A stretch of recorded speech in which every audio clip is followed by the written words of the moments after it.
Hey guys, welcome back to another video. And today I'll be catching you guys up on what's been happening in YBA recently, what we're looking forward to the next update, and the upcoming skins that are coming up. And again, if you haven't already, please consider subscribing. We're almost at 10k subscribers. Without further ado, let's get right into it. First off, we're going to start off with the map. This was in the previous video that I just uploaded, but there's going to be a new map for YBA. I don't know if it's going to be with this Crazy Diamond Requiem update. This is something to look forward to. This map is a lot less bigger compared to the current one that we have, and if you want more information on that, just check out my previous video. Yeah. The next thing I want to show is these 3 new skins that are coming to YBA. We got Arlong here, which is a legendary at a 2% chance. This is the world's first legendary, meaning on Halloween, Ghost of the World will be even rarer. And up next, we got Noob Over Heaven, I think. What is this called? The Noob Over Heaven? Probably something like that. This is a common, I would think 60% chance. And this finally means that 12 actually has a common rarity. But it doesn't stop there, because the next skin is actually uncommon as well, which is the World Under Hell. This is a 30% chance to obtain, and it looks pretty sick, I'll be honest. With these 2 new skins, this actually means that any of the 12 skins are actually rarer now. So if you missed out on a chance of getting Mirage Phantom or Fem12 last year, then sucks to suck, I guess. Because that actually means that Mirage Phantom is an 8% chance and Fem12 is a 1% chance, if I remember correctly. So it's gonna be painful next Halloween if anyone wants 12 skins, that's all I'm saying. Next up, we got all the upcoming bounces. And I've been trying to look for the latest update list that's been leaked, and I think it's this one by Paragon that was posted a week ago. I'm gonna put it on screen here, you guys can pause if you want to read all of it, but I'm just gonna highlight the ones that I was able to get videos of. First up, we got Red Hot Chili Pepper nerfs and buffs, which I don't really play stand too much often, so I don't really know what to give here. Again, I'll put it on screen here, the changes, and yeah. Next up, we got Killer Queen changes, and we got a video alongside with it. I'll put on screen here all the changes for Killer Queen. But one thing I do want to mention that's showcased in this video is that the ragdoll times for the bombs are heavily reduced. As you can see, the dummy gets up way quicker than usual. And I think this is a really nice change for people that think Killer Queens are annoying to fight against. The next thing I'll be showing is actually change the character skill tree, in which worthiness is now 0 skill points to unlock. There's no more worthiness 1 or 5 upgrades. Paragon also mentioned that the price of Vitality 7 and 10 are reduced by 1 skill point.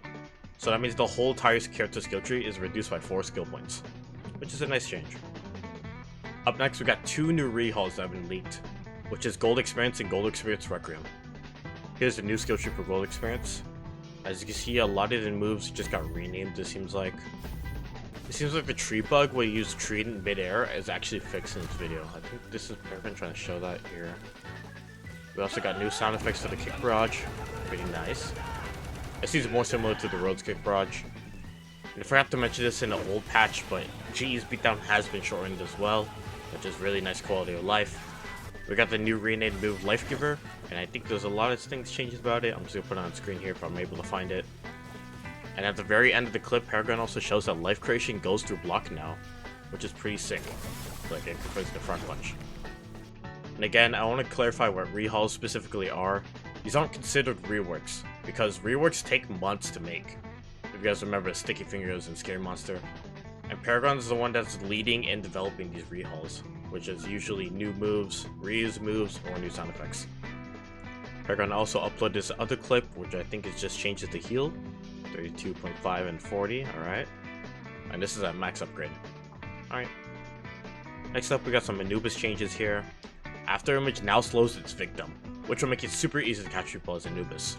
I think this is a good change because it encourages the Anubis to actually chase the enemy rather than use this to run, so. Next up is the new Gold Experience Requiem Rehaul, and this is the one I'm looking forward to the most. GER is now getting a new move called Life Shot, in which it knocks you to a state where your camera's fixed on a position and you're slowed. This just looks like a better marionette control to me, and I think this could be really good at disorienting your opponent. We also got a showcase of the new skill tree. We got Life Shot right here, and we got Destructive Power upgrades. I don't really know what to commentate here. Seems like they renamed Awakening.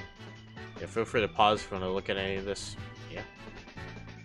Here we got another list of GR's changes. Seems like Return to Zero's iframes are now 2 seconds instead of 1.5. Life Beam now spawns 2 Scorpions, and the amount of Scorpions and projectile speed is increased with the upgrades. The Scorpions now block break the opponent, but the Direct Beam doesn't, so that's gonna be interesting. At the top of the list here, we got one of the biggest changes for Return to Zero, which is only the person at stop time is affected by Return to Zero cutscene. That is a big change for teamers, and I'm really glad this is fixed. I don't know who would abuse this. I don't know who would abuse this ever.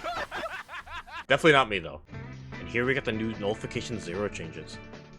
It seems like instead of confirming moves, it actually buffs you and debuffs your enemy.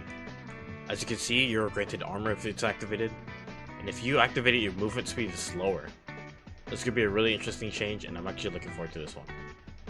And at the very end of this clip, it also shows that the Enlighten upgrades also buff the Awakening length and Nullification Zero's effects. Next up is a clip showcasing the new Scorpion speed. Oh, so this shit's crazy. This shit's like a bullet. Look at that. Holy. I think with this change, Scorpions can actually hit now, compared to the old ones. And lastly, for the GR rework, we got an increase to the beam's range. Holy shit, look how long this is. I think this is to compensate for how it'd bug out when you try to shoot from like a medium range. So it should be fixed this update. And I'm definitely looking forward to this. Because one of my biggest pet peeves is like when the beam doesn't work, so. And the last thing to showcase here are some sticky finger changes. What the fuck is this? Okay. As of today, they're working on sticky fingers, and they're actually replacing the zipper pull move with living zippers, an old move from the sticky finger rework. To be honest, the change was a no-brainer, because the zipper pull is so buggy, and living zippers is actually a useful move, because you can confirm combos off of it. So I'm excited to see more sneak peeks about this move. And the last thing I want to show is actually the CDR leak posted in PKO server. Shout out to them, by the way, I would have missed this. This definitely looks like the oldest Crazy Diamond Requiem model. Comment down below if you think it's a skin or not. And that's it, guys. Thank you guys for watching. Again, if you have any suggestions of what stands should be rehauled next, if you have suggestions about balances, please comment down below. And yeah, that's pretty much it. See you guys in the next video. Bye-bye.